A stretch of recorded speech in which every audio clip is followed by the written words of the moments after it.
Hello, everyone, and welcome to part one of a very special 7-part series where we've asked the question, what would the lineup of the greatest ever F1 team look like? From race engineer to team principal, lead driver to chief designer, and even the rarely coveted number 2 driver spot. We've set out to build an F1 team made up of the best there ever was. Our panel of motorsport experts from across Autosport, motorsport.com and GP Racing have all picked individuals that throughout history that they believe are or were the greatest of all time. And in this series, we'll be discussing the careers and worthiness of the individuals that have made it to the top 3 for each job role. The first vacancy that we're looking to fill today is that of the race engineer. And to help me go through the CVs and the top 3 candidates, I'm joined by James Allen, Jonathan Newbold, Stuart Codling, and James Newbold. Thanks for joining me today, gentlemen. Before we get into who has made it into the top 3 for this role, I want to know, what are the demands of a race engineer and what makes a good one? John, I think you've got a really nice definition over there. Yeah, I was doing some research today on our candidates, and this is one of my favourite books from the 90s by Gerald Donaldson, Grand Prix People, just full of fascinating kind of insights and anecdotes of people who worked in F1. And there's a nice quote from Harvey Postlethwaite, famed technical director who's sadly no longer with us, talking about the role of an engineer. So he says, a driver is a driver. The driver cannot tell you how to set up the car. If he tries to, then he's wrong. The driver can only report to you on what the car is doing. And it's up to the engineers to be able to set up the car to make it go quickly. Then he goes on to say the car has to be 90% right. And then with a driver, you can achieve the other 9% or even 10% to get it completely right. So that's a really nice insight to say that this, F1's not just about the driver and the man behind the cockpit. He needs the machinery. He needs that engineer to set up the car and to make it the very best it can be. Too right. And Stuart, I think you've got another little anecdote that you were telling us just before we went on air. Tell us a bit more. Yeah, I had the joy once of interviewing Gordon Murray, the legendary Brabham and McLaren designer, who told me that basically you mustn't trust drivers to set up the cars themselves. They should be kept hands off at all times. And when he designed his cars, particularly the 1983 Brabham with which Nelson Piquet won the World Championship, it was designed to be as non-adjustable as possible. And those were Gordon's words, non-adjustable. Just keep the drivers out of the loop. They have to have their hands off, because the more they're allowed to touch it, the more they'll ruin it. But I guess on the other side, the more they might complain on the radio nowadays, which is the bane of race engineers, really. Exactly. Well, I don't think they like the back chat, but at the same time, the race engineer's job really is to be that kind of interface between the human and the machine, isn't it? So they have to sort of understand what the driver wants out of a car and translate that into a mechanical setup, rather than actually letting the driver start twiddling the dials themselves. There was a really interesting insight actually from Pat Simmons in the most recent issue of Grand Prix Racing that we syndicated on Autosport.com recently, where he explained actually that the role of the race engineer is somewhat symbiotic with a lot of the other critical members of the pit wall that you see, but their role really is to consider 4 things. And he said that actually you might be surprised by the order, and that order is safety, legality, reliability, and then performance. So yeah, as I'm sure we'll go on to discuss, there's a lot more to a race engineer's job than simply just talking on the radio and telling the driver when to pit and when to push. There are multiple facets to consider. It's also a bit military as well, Jess. It's like everyone's got their very, very clearly defined roles in a Formula One team, and as things have evolved over the years since the examples that John and Stuart mentioned, you've got your race engineer who's kind of the eyes and ears. The main point of contact for the driver with the team. And then there's a performance engineer whose job is to sort of go away and think about how to make the car go faster. But certainly in a race situation, the race engineer is feeding information to the driver, and you hear that all the time on the television coverage, the to and fro and the questions and the trying to second guess what the driver needs. It's a very important human relationship, I think, at the heart of a race team. And if you don't have the right chemistry, and we've seen plenty of examples where people get put together and they just don't get on with each other, then it can go badly wrong. That's a really important role to point out, James, because obviously it goes without saying that you have to be super clever to do this role. You have to understand every function of the car, how it performs, when it's working well, and why it's not working well on the flip side. But actually you do have to have the mutual trust between the driver and the engineer. And if the driver doesn't think that the race engineer is listening to them, or the relationship can go downhill very quickly. So it's not just about pure brains. There is an equilibrium that you have to reach. Yeah, the drivers are out there on their own during a race. There's stuff they can see. They can look up at the screens as they're passing by the big TV screens that are there for the audience in the grandstands. They can see a little bit of timing information.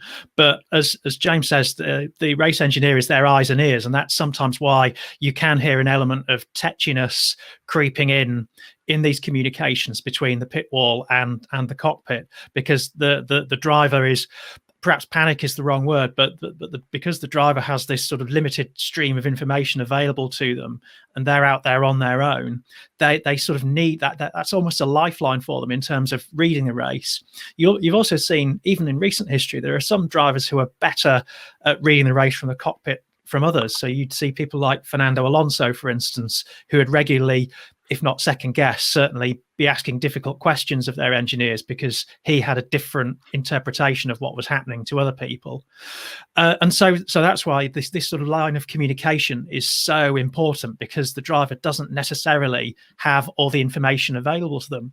And you'll see with the conversations sometimes between, for instance, Lewis Hamilton and Peter Bonnington, Lewis will be asking questions, and particularly when strategic decisions are coming up, he wants to know why those things are being put to him, because he only sees part of the picture. So really the race engineer's job, as well as everything else, is to present the driver with that picture in as concise a possible way, while the driver is busily driving the car at the absolute limit of its performance. And knowing what not to say as much as what to say. There's an awful lot of filtering that goes on, and drivers can get quite emotional, even the ones that seem to have cold blood running through their veins, like Kimi Räikkönen, for example, the Iceman. You've heard him getting pretty het up on the radio. And of course, there was that all-time classic with Räikkönen with the "Leave me alone, I know what I'm doing," which is one of the all-time great quotes of a driver race engineer relationship. Yeah, they definitely provide some great relationship bonding moments, especially, I guess, in modern F1, where we get to hear a little bit more of how those relationships act out during a race. So why don't we dive into the first of our top three? So in at number 3 on our list is Chris Dyer. So after starting his career at Arrows, obviously he worked his way to work with Schumacher at Ferrari and race engineered both Schumacher and Räikkönen to titles. So he's now at Renault, but I guess it's that Ferrari time that really stands out in Dyer's career. Would you agree? Yeah, no question about that. And obviously working with Schumacher together with Luca Baldessari through that all-conquering period with the team, everything was very, very stable, a bit like Mercedes has been in recent times. And he did a terrific job there for him. Obviously, I think things then evolved, and he was promoted. And the unfortunate thing I think that Chris Dyer is also remembered for, of course, is the 2010 Abu Dhabi Grand Prix, where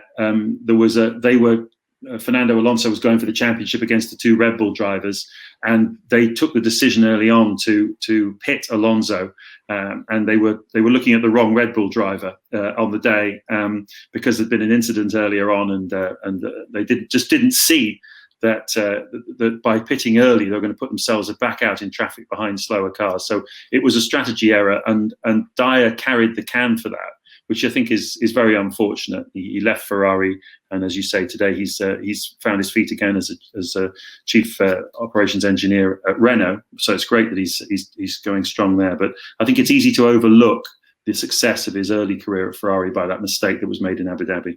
Yeah. Or was it even a mistake? Obviously, in hindsight, it was. But when you're calling strategy, you can only sort of play what's in front of you, and it could just have been that they viewed Webber as the greater threat, and that's why they pitted Fernando early to mirror what Webber was doing, and so you could argue that they developed target fixation, but at the time that probably seemed like the right decision. It's only afterwards, when it doesn't play out, that very often people get to carry the can, and that's really the unfortunate thing with Ferrari, isn't it? That you have the Italian media hovering over it like some Shakespearean spectre at the feast, ready to pick on anyone who's perceived to have made a blunder. But at this point, we're discussing race engineers, aren't we? And as James said, it's unfortunate that Chris Dyer is remembered for this, which, ultimately he was the sporting director of Ferrari at the time. He wasn't the race engineer. When we're looking to, well, in this case, apportion blame, you've got to consider that actually this isn't just the work of one person. It's an entire pit wall that would come up with the formulations, the simulations for what the race is going to look like. As James mentioned about the traffic situation where Alonso was going to come out of the pits, he ended up coming out behind Vitaly Petrov, and that was, of course, the last race that Formula One has had before DRS. Of course, without DRS, he wasn't able to get past.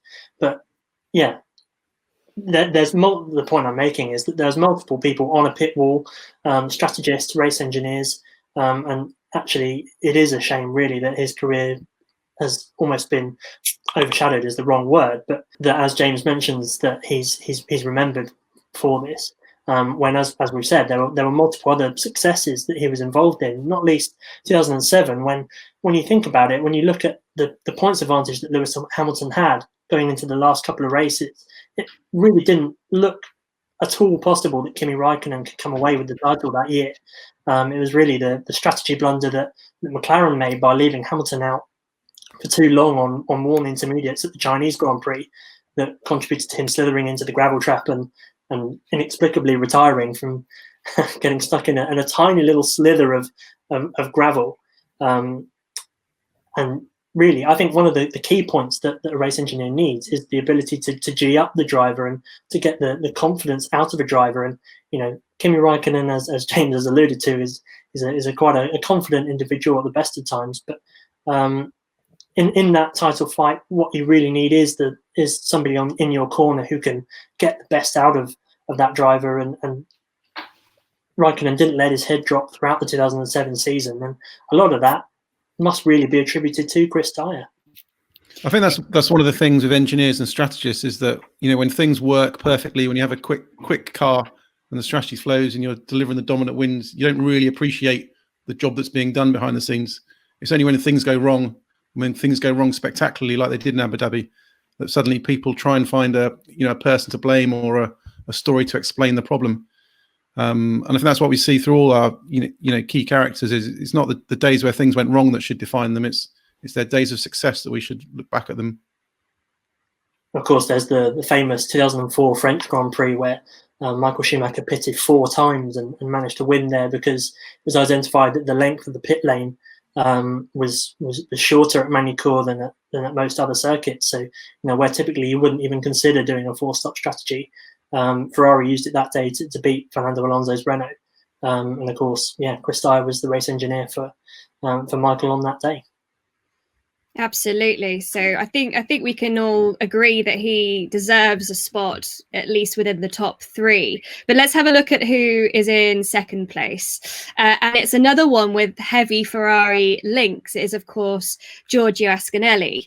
So he started his F1 career in Maranello and worked with Gerhard Berger. But then after a move to engineer Nelson Piquet at Bonnington, he had a spell alongside Ayrton Senna at McLaren and then actually returned back to Ferrari. And he even ended up as technical director at Toro Rosso. Now, do we think landing a title like that is a sign of how highly regarded he was? I think so, because the thing you have to remember with the Toro Rosso job is that it was Gerhard Berger who dialed him up and wanted to put him into that team to turn it around. So it comes back to the personal relationship that the engineers form with their drivers and the mutual respect that Berger brought him over to McLaren and then brought him over to Ferrari when Gerhard went back to Ferrari in the mid-90s to work with him, because he felt that their relationship just worked and that Ascanelli enabled him to get the best out of himself, because Gerhard Berger is quite rare among drivers in that he's well aware of his own limitations, and he knew the importance of surrounding himself with the right people to maximize his own potential. So it's no surprise that years down the line, when he was the owner of what was a slightly underperforming Formula One team, or the co-owner of a slightly underperforming Formula One team, he got on the phone to his old race engineer and said, "Can you come and sort it out?"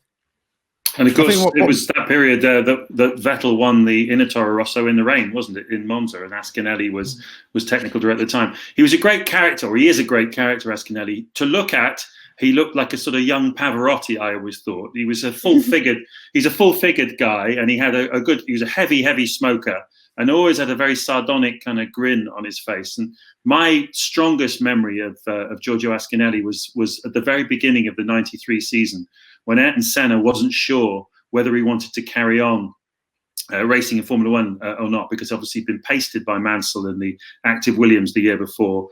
McLaren were using a customer Ford engine. He just wasn't sure if he was going to be competitive or not. So he came back to Silverstone in the February to do a test. And basically Michael Andretti, who was racing for the team that year, and Mika Hakkinen, who was the test driver, had been pounding around Silverstone and doing sort of reasonable lap times. And Senna came back after a long break to see whether he still fancied doing this or not. And I was there, and there was only about 3 of us from the media that were there.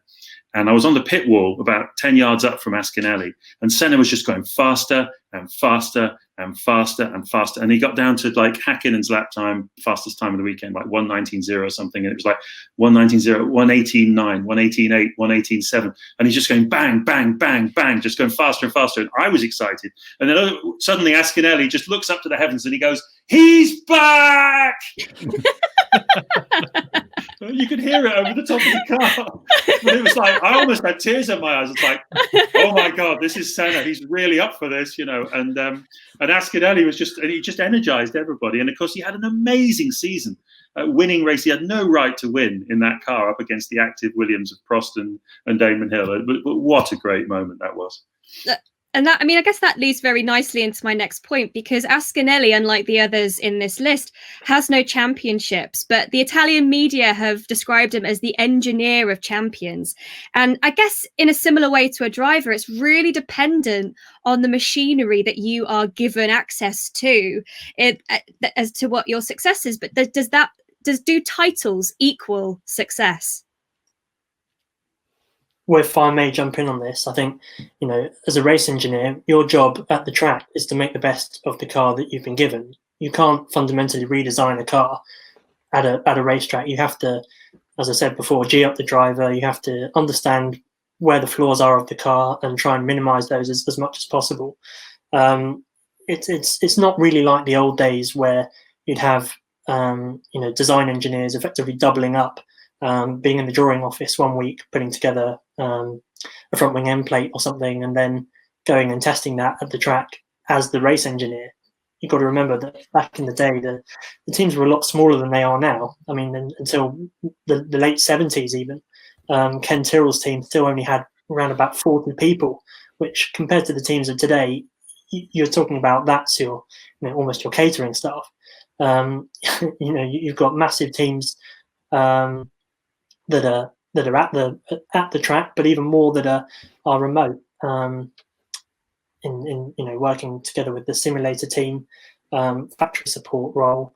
So there's so much that goes into making a car, and ultimately the race engineer that's at the track can only make the best of the culmination of all of those things that he's given, by removing instability from the car, unpredictability, and just giving the driver the confidence that they can do it. Interestingly, on Ascanelli, of course, as well, he had a period in between where he was the head of competition at Maserati Corsa, where he was responsible for overseeing the Maserati MC12, which in the 2000s was the all-conquering GT car of its time. That's a story for another podcast, but it shows that he had understanding and technical input that could translate not only to he obviously had a close affiliation with Gerhard Berger throughout his career, but other elements as well. And a GT car compared to a Formula One car is a world apart. And I think it says much about Ascanelli's strengths that it was Gerhard Berger who convinced him to go to McLaren, but Ayrton Senna knew that how close Gerhard and Ascanelli had worked together. Gerhard talked about coming into the pits after a run, saying 3 words, and Giorgio knowing exactly what was needed and how the car was performing. Ayrton saw this relationship, wanted it for himself, and suddenly when Giorgio went to McLaren, Ron Dennis told him, "Oh, Giorgio's going to be working with Ayrton." So Gerhard wasn't too happy at that point. I'll bet. Okay, great. So I think everybody is pretty keen to hear who we've placed as the best race engineer of all time. And it was going to be a name that is familiar to many because number one is, of course, Mercedes' Pete Bonnington, better known to many as Bono. Now, he was at Brawn when it was taken over by Mercedes, so he's been with the team throughout this spell of dominance, and obviously now famously has worked with Lewis Hamilton since he joined in 2013. And that's 5 world championships the pair have won together. Is he a worthy winner of the top spot for our race engineer position?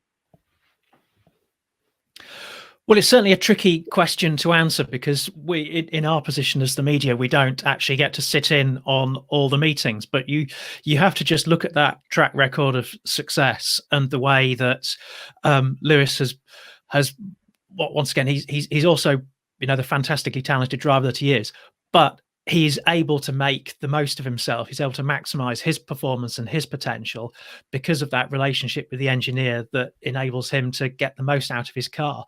And you see and you hear time and time again in those conversations between Lewis and the pit wall that Bono is that vital intermediary, the human machine interface that calms Lewis down when he's getting tetchy. He knows what buttons to press with Lewis to make him do as he ought to do. He knows how to ensure that Lewis stays calm and delivers his maximum while he's out on track. And presumably, obviously, we don't get to sit in the engineering meetings, but he enables Lewis to sort of direct operations behind the scenes and really, really maximize the performance of Mercedes as a whole, because they're a fantastically organized winning team. But you have to remember that before all that investment, they were a team that under previous ownerships hadn't necessarily been that successful. And there's a lot of overlap in terms of personnel. They didn't just wake up overnight and become winners. They kind of grew into that role together, which is why this is a people story as much as a technology story.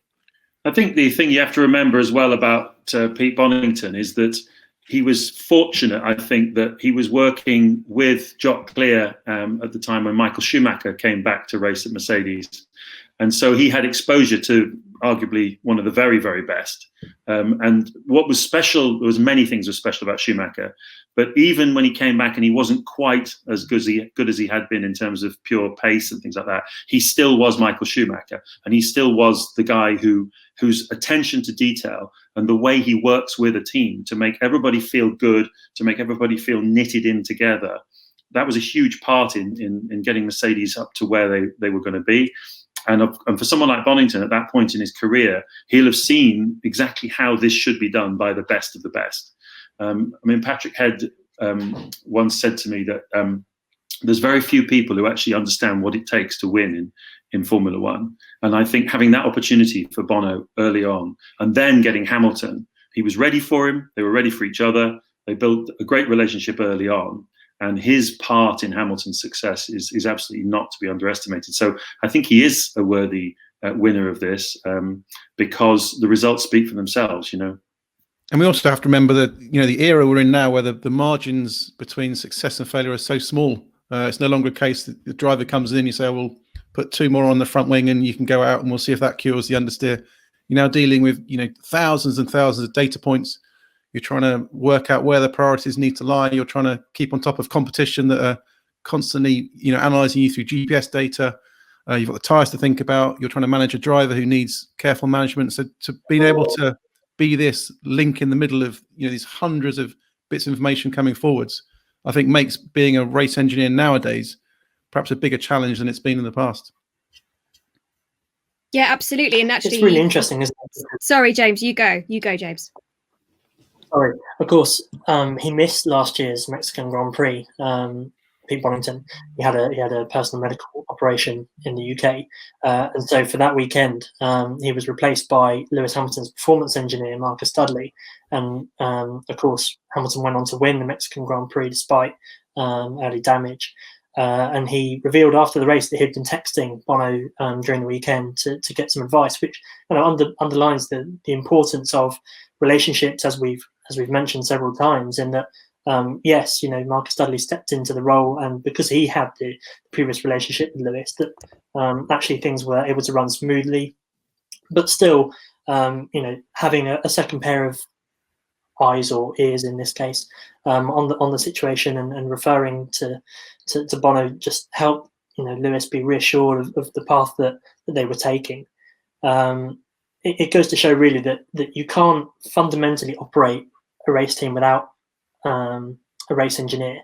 You can swap between different people, but it's that core relationship that and the trust and the respect between the driver and the engineer that is crucial. And as people have said already, is a major part of Lewis's success that can't be underestimated. Absolutely. So I think in there we've got 3 very worthy finalists and a very worthy winner.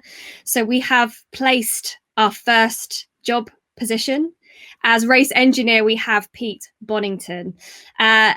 The first piece of the puzzle is in place as we build our F1 greatest team of all time. Join us again tomorrow, where we'll be looking to find our chief designer. So from me, it's goodbye. And from our panelists, it's goodbye. And make sure you join us for this series. Thanks very much.